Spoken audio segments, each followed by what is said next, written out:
नमस्कार। आज हम बात कर रहे हैं रेडिट के R30s इंडिया फोरम पर हुई एक चर्चा की। वहां एक जल्द ही पिता बनने वाले व्यक्ति ने पेरेंटहुड के शुरुआती सालों के लिए सलाह मांगी थी। हाँ, और उनकी चिंता काफी वाजिब थी। मतलब काम का प्रेशर और ये डर कि शायद पत्नी और बच्चे के साथ उतना समय न बिता पाएं। बिल्कुल। तो आज हम इसी बातचीत में जो अनुभव और सलाहें सामने आई उन पर एक नजर डालेंगे। कई नए और अनुभवी पेरेंट्स ने अपने विचार रखे हैं। हाँ जी, तो इस चर्चा का मुख्य उद्देश्य यही लगता है कि कैसे ये नए पिता व्यवहारिक और भावनात्मक रूप से तैयार हो सकते हैं। देखते हैं क्या खास बातें निकल कर आई। सबसे ज्यादा जो बात दोहराई गई वो थी अपनी पत्नी का ध्यान रखें। डिलीवरी के बाद शारीरिक और मानसिक रूप से वो बहुत कुछ झेलती हैं। बिल्कुल सही। और होता क्या है कि अक्सर परिवार का सबका ध्यान एकदम से बच्चे पर चला जाता है। हाँ, और ऐसे में माँ को थोड़ा अकेलापन महसूस हो सकता है। तो सलाह यही है कि उनके साथ रहें, उनकी बातें सुने, कई बार बिना किसी तर्क के बस सुने। Emotional support. हाँ, और पोस्टपार्टम डिप्रेशन वो भी वास्तविक है, उसके लक्षणों पर नजर रखना जरूरी है। कुछ लोगों ने ये भी कहा कि अगर नानी यानी माँ की माँ साथ हो तो काफी मदद मिलती है। ये तो हुआ भावनात्मक पहलू, लेकिन व्यवहारिक जिम्मेदारियों पर भी काफी जोर था, है ना? हाँ बिल्कुल। कई लोगों ने कहा कि पिता को एकदम सक्रिय भूमिका निभानी चाहिए, जैसे नैपी बदलना हो गया। हाँ, बच्चे को डकार दिलाना, रात में जागने में हाथ बटाना। हाँ, ये जरूरी भी है क्योंकि माँ को शारीरिक रूप से रिकवर होने में समय लगता है। निश्चित रूप से।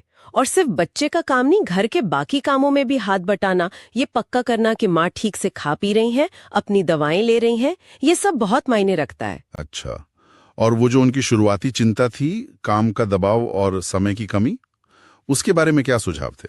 कुछ लोग तो कह रहे थे नौकरी बदल लो। हाँ, वो कुछ एक्सट्रीम सुझाव थे, पर एक ज्यादा प्रैक्टिकल बात जो सामने आई वो ये थी कि आप कितना समय दे रहे हैं, उससे ज्यादा जरूरी है कि आप कितना नियमित रूप से समय दे रहे हैं। अच्छा, मतलब? रोज का एक फिक्स टाइम, मान लीजिए 2 घंटे ही सही, लेकिन वो पूरी तरह से परिवार के लिए हो, बिना किसी डिस्टर्बेंस के। Quality time. हाँ, क्वालिटी और कंसिस्टेंसी।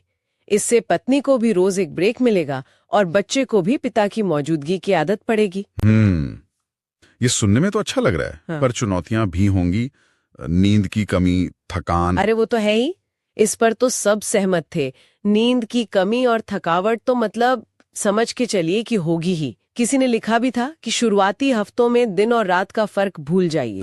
सही है। और पोस्टपार्टम डिप्रेशन के लक्षणों पर ध्यान देना, जरूरत पड़ने पर मदद लेना, ये भी कहा गया। और बच्चे भी शुरू में बीमार पड़ सकते हैं शायद। हाँ, ऐसा हो सकता है। तो घबराना नहीं है, डॉक्टर से सलाह लेनी है।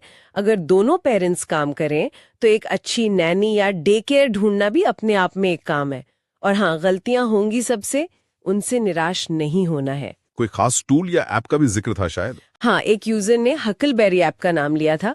वो बच्चे की नींद, फीडिंग वगैरह ट्रैक करने में मदद करती है। उसमें कोई स्वीट स्पॉट फीचर है जो नींद के पैटर्न समझने में मदद कर सकता है। अच्छा। लेकिन ज्यादातर लोगों का यही कहना था कि देखिए, कोई भी पूरी तरह से तैयार नहीं होता।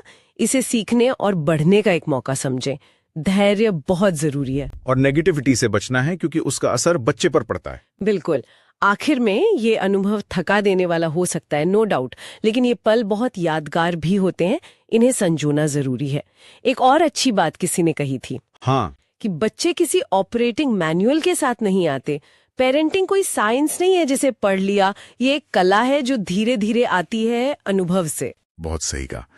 तो इस पूरी चर्चा का सार निकालें तो यही है कि पिता बनने की तैयारी में सबसे जरूरी है पत्नी का भावनात्मक और शारीरिक सहारा बनना, व्यवहारिक मदद करना, जिम्मेदारियां शेयर करना। हाँ, और समय की क्वालिटी पर ध्यान देना, भले ही मात्रा कम हो, और चुनौतियों के लिए मानसिक रूप से तैयार रहना। बिल्कुल।